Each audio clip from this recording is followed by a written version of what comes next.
Evelyn Marsh hadn't intended to collapse when she arrived at the ranch's entrance, but her legs buckled as she urged her famished little ones ahead and murmured, "Please accept them. They won't last much longer with me."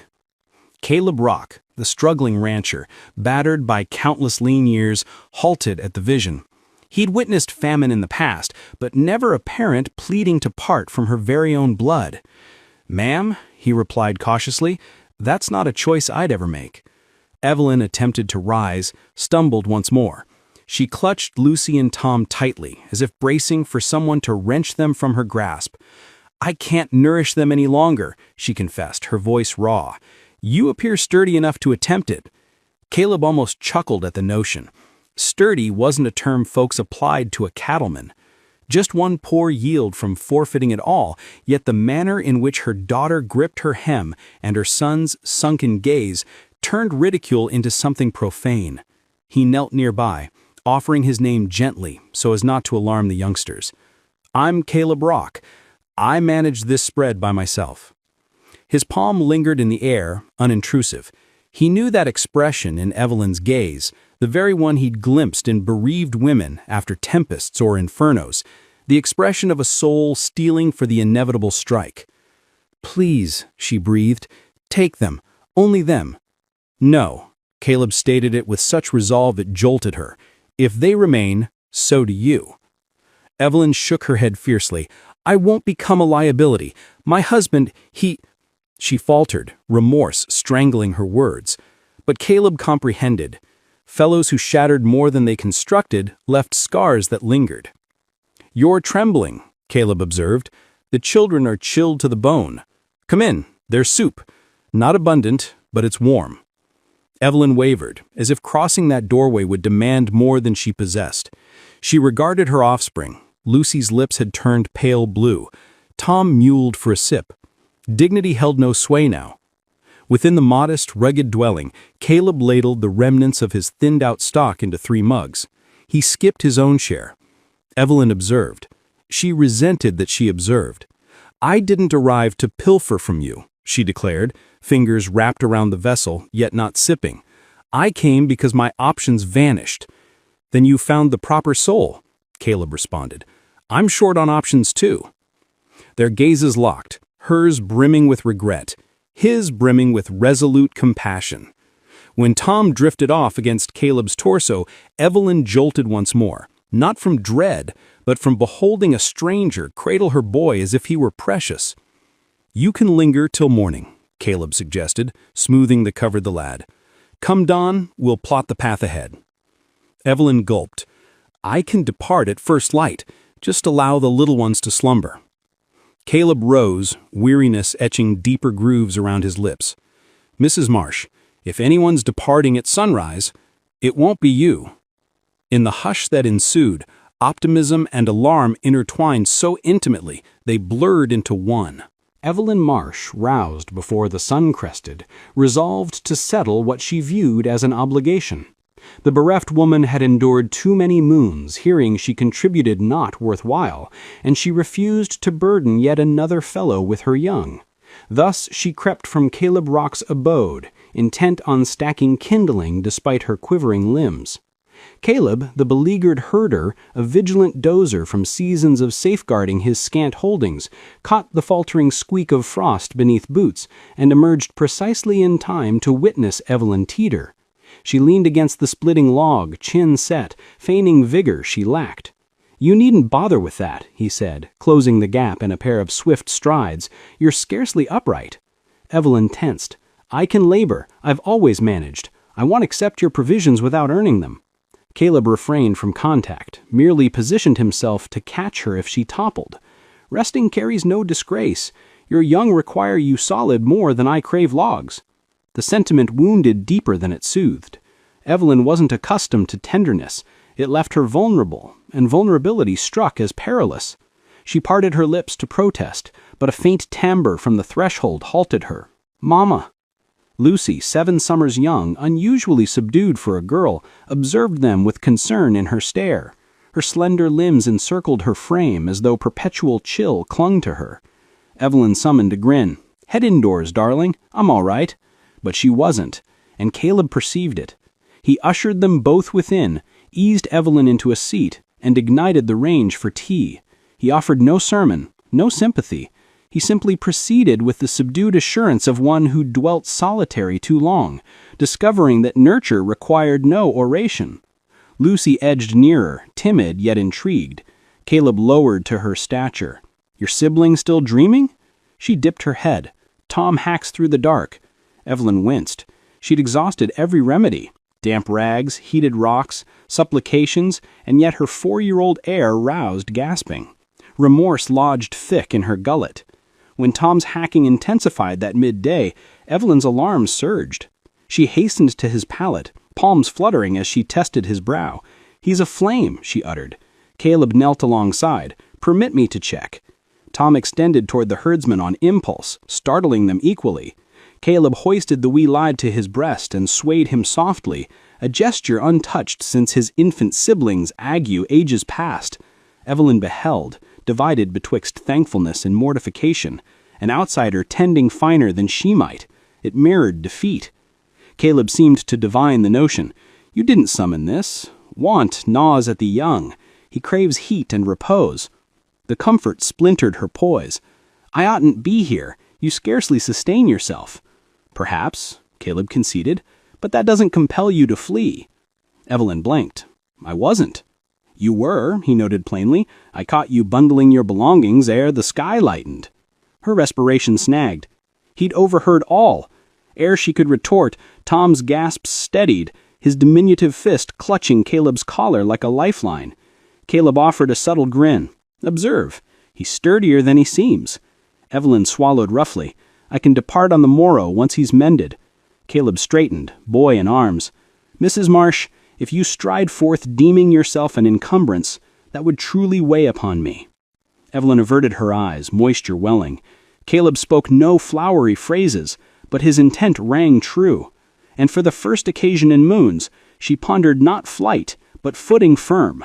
Caleb Rock had shunned the settlement for fortnights. Yet Tom Marsh, Evelyn's 4-year-old lad, required tonic for the persistent wheeze. Thus he yoked the cart at dawn's edge, aiding Evelyn and the young to board. He noted how she positioned herself as distant as the bench permitted, as if space might lighten the remorse she bore. "It'll pass swiftly," Caleb remarked softly. Evelyn Marsh merely inclined her head. The widow clasped her digits rigidly, nails blanching. She loathed relying on him for aught, even passage. Upon entering the hamlet, the murmurs ignited at once. Bitterroot scorned affliction not with open arms, but with tongues. A duo of ladies gawked, hissing behind veiled palms. A farmhand leered as he sauntered by. But the financier, Mr. Talbert, intercepted their route outright. "Rock," he greeted with an icy smirk, "never figured you'd ferry surplus dependence. Your accounts claim you can't sustain your lone self." Caleb tautened. "That's my affair." Talbert's scrutiny drifted to Evelyn and the offspring. "A bereft soul and 2 wee mites. You'll drown your holdings in benevolence, and upon ruin the vault claims all." Evelyn absorbed the barb like a buffet. She seized Lucy's palm, poised to draw her young from the humiliation. "Caleb, let's fetch the remedy." But Talbert pressed on. "This pact, be it what it may, bodes ill for you and yours." Caleb advanced, mandible clenching. "You speak not of them." Onlookers lingered on the lane, scenting discord. Evelyn's face flushed. Her reflex remained unchanged. Bolt ere another dictated her doom. "I'll linger by the cart," she whispered, retreating. Caleb tracked her withdrawal, a pang coiling in his core. He despised how she perpetually anticipated discard. After procuring the elixir, he neared the cart to discover it vacant. Evelyn had already trudged the lane beyond the bounds, Lucy nipping at her hem, Tom drowsing in her embrace. Caleb overtook her briskly. "We're bound," he pressed. "I refuse to cost you your spread," she replied, gaze forward. "You heard his words. I'm unraveling it all." Caleb planted before her, compelling her upward glance. "You reckon I'll permit you to trudge into the frost with 2 ailing young because a moneylender fancies his echo?" Her eyes gleamed, not rebellion, but surrender. "You don't grasp. Lads like him, they triumph eternally. "Not this morn," Caleb countered, "and not involving you." Evelyn denied with a shake. "Caleb, you eke by for your own sake. You oughtn't bear us." "I'm not shouldering solo. You're aiding beyond your ken." Skepticism lingered till Tom roused, pawing toward Caleb, minuscule digits questing. Caleb accepted the child tenderly, nestling him to his frame. Tom eased forthwith. At the tableau, something yielded in Evelyn. Caleb's timber gentled. "Return to the cart, if you will." Evelyn tarried, then assented. The journey homeward hushed, yet altered from prior. Not taut, not timorous, just serene, as though a pivot had turned, and for the initial instance, neither discerned who had rescued whom that day. The flurry commenced at twilight, subtle at onset, then dense enough to obliterate the vista past Caleb Rock's panes. Evelyn Marsh recognized gales such as these. They scourged the unwary, the sort that had claimed her spouse well ere his mishap sealed it. She held the young near as Caleb secured the casements doubly. "We'll be housebound a while," he noted, fastening the bolt. "Likely clears in a day or so." Evelyn dipped her chin, though unease knotted her belly. Flakes betokened inertia. Inertia invited rumination, and rumination summoned recollections. That eve Tom's rasp resurfaced, keen and abrupt, jarring his frail form. Evelyn hastened to him, terror ascending swift. Caleb stood ready, unyielding as timber, elevating the 4-year-old to his knee. "He'll mend," Caleb soothed, tracing languid arcs along the child's spine. "He's hacking, yet inhaling steadily." Evelyn clamped her knuckles to her lips. "I daren't forfeit him." "Nor either." "You shan't," Caleb affirmed, resolute yet kind, "not with me present." The gale intensified by daylight. Sleet pelted the beams. Gusts wailed through fissures like beasts unbound. Evelyn traversed the space, incapable of repose, of unlabored breath. Caleb regarded her long ere voicing. "You fear abiding," he said low, "not the gale." She halted. "I dread craving this," she confided. "Craving you, craving aid. Each time I bond with another, fate seizes them." Caleb held his ground, withheld advance, for in aged tales suitors seldom near sans consent, and he'd mastered caution with scarred spirits. "You're solitary no more," he stated plainly. "Not this night, not amid this tempest, not henceforth." Ere Evelyn could respond, Tom's rasp honed to peril. His frame blazed like forge iron. Dread lanced her. "He's scorching, Caleb, scorching anew." Caleb snatched his wrap. "In motion. I'll procure further tonic."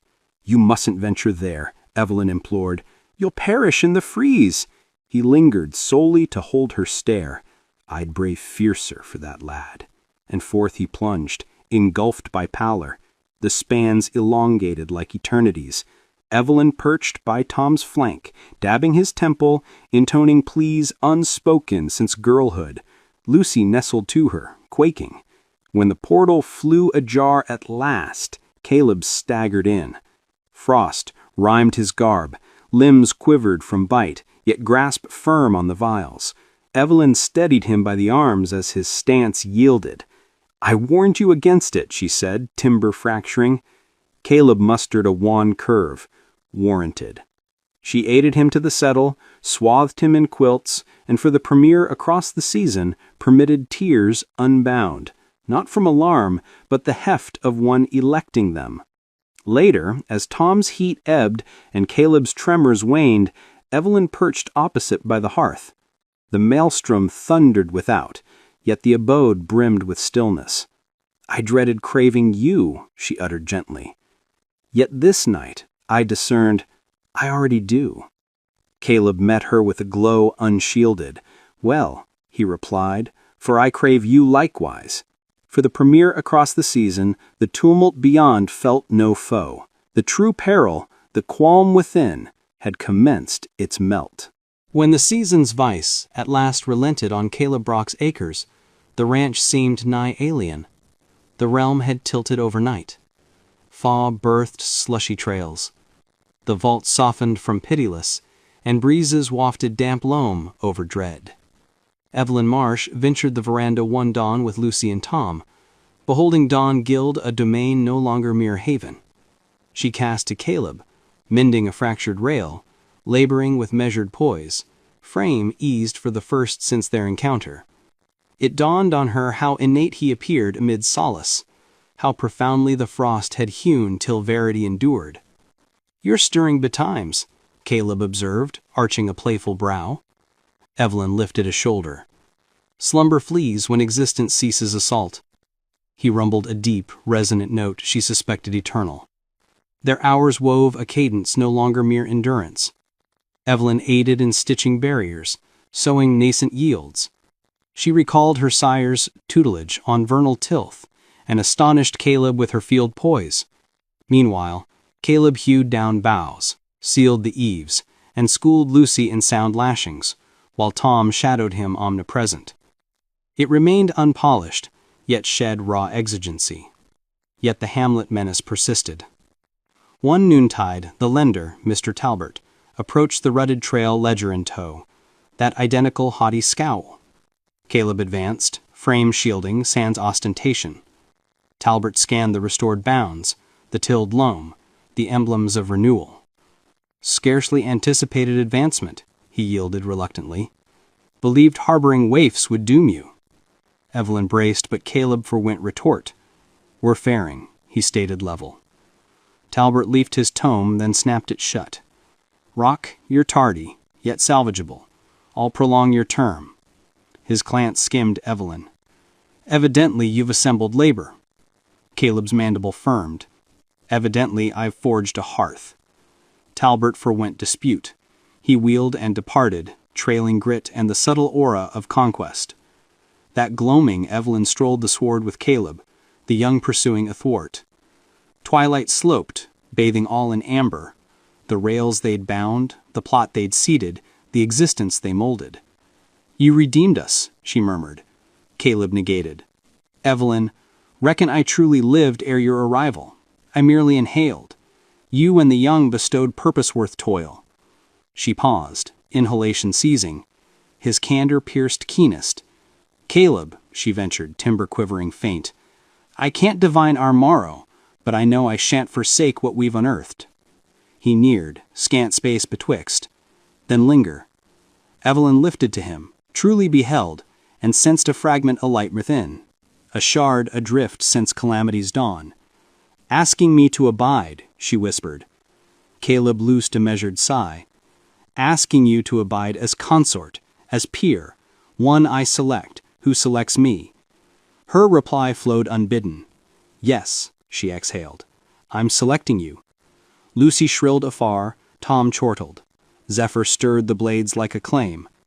Caleb extended for Evelyn's palm, not seizing, not salvaging, but beckoning. She clasped. United they surveyed the terrain agleam in day's farewell. Aware this once endurance told not the tale.